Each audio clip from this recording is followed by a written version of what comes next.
36D idol housekeeper के episode number 14 के starting में हमें रुई का घर दिखाया जाता है और अपना रुई एक रेसिपी बुक पढ़ रहा होता है और वो रेसिपी बुक बंद करके बोल रहा होता है, ये ज्यादा मुश्किल तो नहीं लग रहा, अब से मैं खुद से खाना बनाना सीखूंगा। और फिर हमें लिन दिखाई देते है, लिन दरवाजा बंद कर रही होती है किचन का और हमें दिखाया जाता है रुई अपना कुक कर रहा होता है और उसने भी आग लगा रखा होता है पूरे किचन में। फिर लिन रुई से पूछती है, मास्टर रुई आप क्या कर रहे हो? और अपना रुई जवाब देता है, तुम्हें दिख नहीं रहा कि मैं कुकिंग कर रहा हूँ? और फिर लिन बोलती है, हाँ वो तो दिख रहा है आप कुकिंग करो, लगता है आपको मैं जो खाना बनाती हूँ वो अच्छा नहीं लगा। और फिर रुई बोलता है, बस तुम मेरे डिलीशियस खाने के लिए रुको और मैं बताऊंगा असली शेफ किसे कहते हैं। और फिर हमें दिखाया जाता है रुई अपना मस्त खाना बना रहा होता है और उसके सर पे पसीना आने लगता है, तो अपनी लिन जो है उसके सर का पसीना पोंछने लगती है और फिर उसको एक बाइट देती है किसी चीज का, शायद वो वाटरमेलन होगा शायद मे बी। और लिन रुई से बोल रही होती है एक फ्रूट लीजिए। लिन ये भी पूछ रही होती है,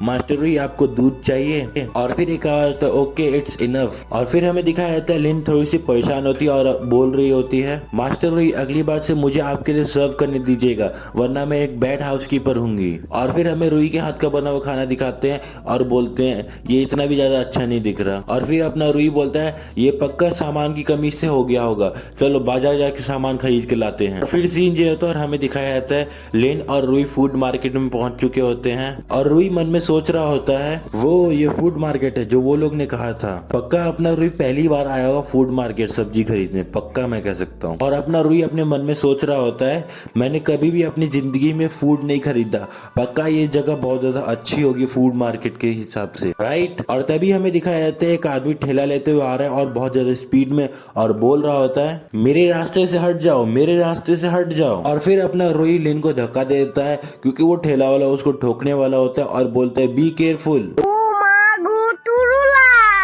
वो ठेला वाला बोलता है मेरे रास्ते से हट जाओ। और फिर लिन और रुई दोनों गिर जाते हैं और फिर हमें सीन दिखाया जाता है लिन नीचे गिरी हुई होती है और रुई उसके ऊपर होता है, मतलब ऑलमोस्ट ऊपर ही होता है और दोनों का चेहरा एकदम आसपास होता है और दोनों ब्लश कर रहे होते हैं। फिर रुई लिन को उठाता है और बोलता है, चलो अलग अलग जाके शॉपिंग करते हैं, मैं वेजिटेबल्स ले आता हूँ तुम फिश ले आओ। और लिन हल्का सा ब्लश करते हुए और मुस्कुराते हुए बोल रही थी ठीक है। और फिर हमें दिखाया जाता है रुई अपना इधर उधर देख रहा होता है और अपने मन में सोच रहा होता है कि ये कितना ऑकवर्ड है, मैंने ऑलमोस्ट लिन को किस कर दिया था। और फिर हमें दिखाया जाता है अपना रुई सोच रहा होता है कि कौन से वेजिटेबल्स लूं और तभी एक लेडी की नजर उसके ऊपर जाती है और वो अपने मन में सोच रही होती है, मैंने इस लड़के को कभी मार्केट में नहीं देखा, मुझे लगता है ये पहली बार मार्केट करने आया है, पक्का इसको यहाँ के बारे में कुछ भी नहीं पता होगा।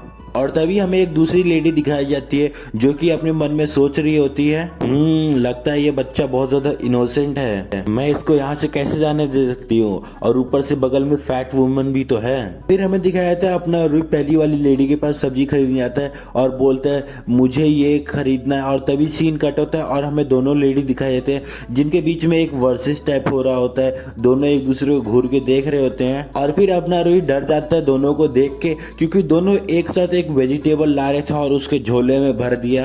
और पहली वाली लेडी रुई का हाथ पकड़ के बोल रही होती है, बच्चे मेरे साथ चलो, मैं तुम्हें अच्छे वाले वेजिटेबल्स दिलाऊंगी, आज सुबह सुबह ही लाए हैं, एकदम ताजा है, कोई भी केमिकल या पेस्टिसाइड्स नहीं मिलाए गए हैं और ये पोल्यूशन फ्री भी है, मैं तुम्हें सस्ते दामों में वेजिटेबल्स दिला दूंगी और तुम्हें जितने प्लास्टिक बैग्स यूज करने हैं उतने कर लेना। और तभी दूसरी लेडी बोलने लगती है, हे उस बीच की बात मत सुनो, उसके सारे फर्टिलाइजर सेल्फ पोल्यूटेड होते हैं और सोल्ड और वेजिटेबल फील्ड से डायरेक्ट उठाए हुए होते हैं, क्या वो उस हॉरिबल स्मेल के साथ खाने लायक भी है?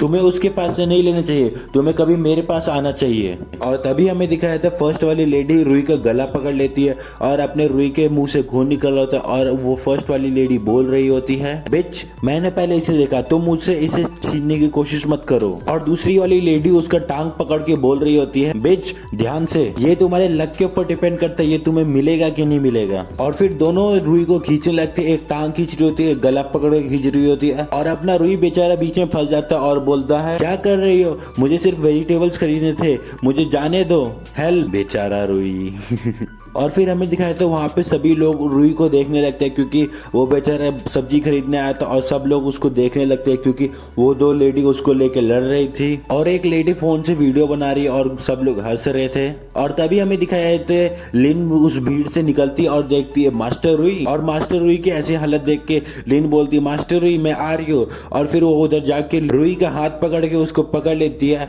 और उसका हालत इतना ज्यादा खराब हो चुका होता है भाई, एक सेकंड उसका हालत तो देखो। और फिर अपना रुई बोलता है मैं कभी भी कुकिंग नहीं सीखूंगा। और फिर हमें दिखाया जाता है लिन अपने चुंगू मुंगू से रुई को हटा लेती है और बोलती है मास्टर रुई डू यू फील बेटर। हाँ भाई, जब मैंने ये पहली बार देखा था ना इतना ज्यादा दुख हुआ था, इतना ज्यादा। और अपना रुई इसका जवाब भी देता है, बोलता है हाँ अब अच्छा लग रहा है। भाई एक बार इसको देखो तो जरा, ये मतलब क्या बोल रहे हो, आपको अगर ऐसा मौका मिले तो क्या करोगे बोलो। और फिर सीन चलता है, हमें रुई का घर दिखाया जाता है और हमें दिखाया जाता है रुई चेयर पे बैठा हुआ रहता है और लिन बोल रही होती है मास्टर रुई मैं अपनी कुकिंग स्किल पे ज्यादा प्रैक्टिस कर रही हूँ, थोड़ा सा जल गया है और उसकी स्मेल भी आ रही है तो प्लीज। और लिन ये बोल ही रही होती है तभी वो देखती है रुई खाना खाने लगता है और उसको ये खाना अच्छा लगने लगता है। और तभी लिन रुई को फिर से गले लगा लेती है और बोलती है मास्टर रुई थैंक यू, मुझे पता है ये टेस्ट में बहुत ज्यादा खराब है बट मैं अपनी कुकिंग स्किल पे और ज्यादा ध्यान दूंगी। और फिर हमें दिखाया जाता है रुई के नाक से खून निकलने लगता है और मेरे को एक सवाल है कि जब मतलब मार्केट में उसको गले लगाया था तब उसके नाक से क्यों नहीं खून निकला था। और फिर सीन जो है उधर हमें स्कूल दिखाया जाता है और कोई बोल रहा होता है वो उसे देखो।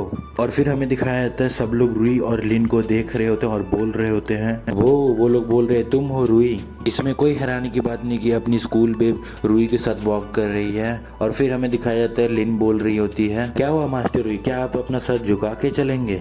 और अपना रुई बोल रहा था मुझे अभी आदत नहीं पड़ी एक फेमस पर्सन के साथ घूमने की। और फिर लिन रुई के और ज्यादा पास जाती है और बोलती है आप क्या बात कर रहे हो मास्टर रुई, आप ही हो जिसको सब लोग देख रहे हैं। और फिर पीछे से रुई को आवाज आता है गुड मॉर्निंग रुई। और रुई बोलते हैं क्या मेरे को। और हमें एक लड़की दिखाई है जो कि बोल रही होती है रुई आज तुम क्यों आए, तुम्हें 2-3 दिन रेस्ट लेना चाहिए। और अपना रुई हैरान होता है और बोलता है और रुई अपने मन में सोचने लगता है क्या चल रहा है, जो लोग मुझे इग्नोर करते थे आज सडनली वो लोग मुझको पसंद करने लगे और मुझसे बात कर रहे हैं। ये वाला मैंने अपने से ऐड कर दिया।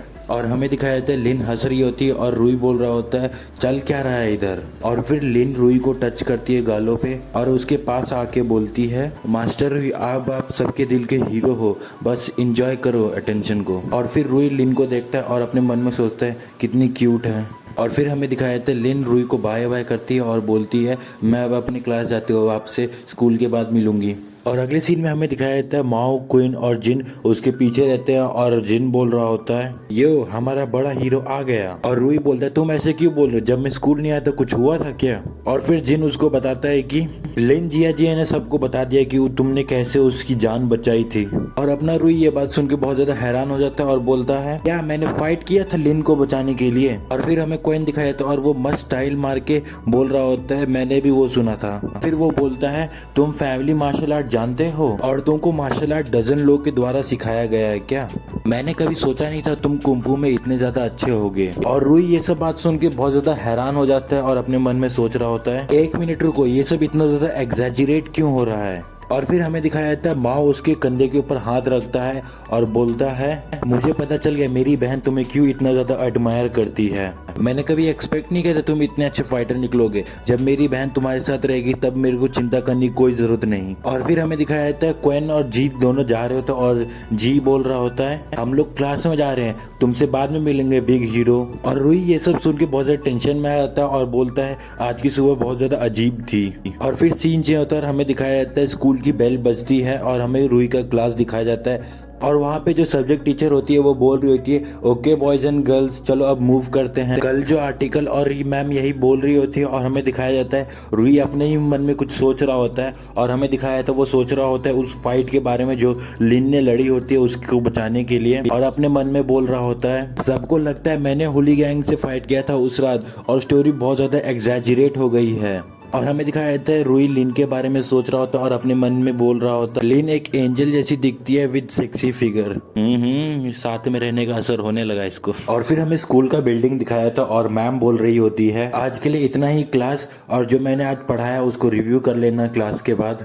और फिर सीन जो होता है हमें लिन और रुई दिखाया था और रुई लिन को बोल रहा होता है थैंक यू, अगर बाकी लोग जान लेते तो मुझे बहुत शर्मिंदा होना पड़ता। इनफैक्ट टीचर ने भी मुझे इंसिस्ट किया कि मैंने छुट्टी क्यों ली थी, तो मैंने स्टोरी को थोड़ा बढ़ा चढ़ा के बोल दिया कि भाई क्या हुआ था। और वो लोग बोल रहे थे मैं सभी फाइटिंग स्किल्स में मास्टर हूँ, और वो सब सुन के मुझे भी लगने लगा कि मैं मार्शल आर्ट में बहुत अच्छा हूँ और फाइटिंग कर सकता हूँ। और ये बात से लिन और रुई दोनों खुश होते हैं और एक दूसरे को स्माइल दे रहे होते हैं। और अचानक ही रुई को कुछ तो होता है जो उसकी एक आंख बंद होती है और अपने दिल के ऊपर हाथ रखने लगती है। और फिर रुई पूछता है क्या हुआ, कुछ हुआ है, तुम्हें फाइट में चोट लग गई थी क्या? उस दिन जब मैं होली गैंग से फाइट कर रही थी तब शायद उस दिन मुझे पंच लग गया था मेरे शरीर पे। और फिर रुई बोलता है मेरे ग्रैंडफादर ने मुझे एक मसाज सिखाया था, तुम मुझे बताओ तुम्हें कहाँ चोट लगी है, मैं तुम्हें हेल्प कर सकता हूँ। फिर लिन बोल रही होती है शायद ये मसाज से ठीक नहीं होगा जहाँ मुझे चोट लगा है। फिर रुई थोड़ा घबराते हुए बोलता है अच्छा ठीक है कोई बात नहीं, बस तुम मुझे बता देना जब तुम अनकंफर्टेबल फील कर रही होगी। और फिर हमें दिखाया जाता है लिन के गले में जो टाई होता है वो अपना नीचे कर रही होती है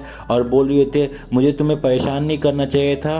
और फिर पीछे से आवाज आता है रुक जाओ, और हमें दिखाया जाता है 3 लोग कराटे के ड्रेस में होते हैं और बीच वाला जो बंदा होता है वो बोल रहा होता है क्या तुम मास्टर रुई हो, मैंने सुना है तुम्हें बहुत सारे मार्शल आर्ट स्टाइल्स आते हैं, तुम सबको एक साथ चैलेंज करना है तुम्हें, क्या हमें एक एक करके फाइट करने आना चाहिए या एक साथ हम लोग आए? और फिर रुई और लिन दोनों एक दूसरे को देखने लगते हैं और अजीब सा स्माइल देते हैं। और फिर रुई बोलता है लिन भागो, और वो लोग बोल रहे थे वेट मास्टर रुई। और दोस्तों यहीं पे 3060 आइडल हाउसकीपर का एपिसोड नंबर 14-15 खत्म हो जाता है। अगर दोस्तों आपको 3060 आइडल हाउसकीपर का एपिसोड का एक्सप्लेनेशन अच्छा लगे तो प्लीज इस वीडियो को लाइक कर दीजिए, शेयर कर दीजिए और सब्सक्राइब कर दीजिए ताकि आगे अगर इसके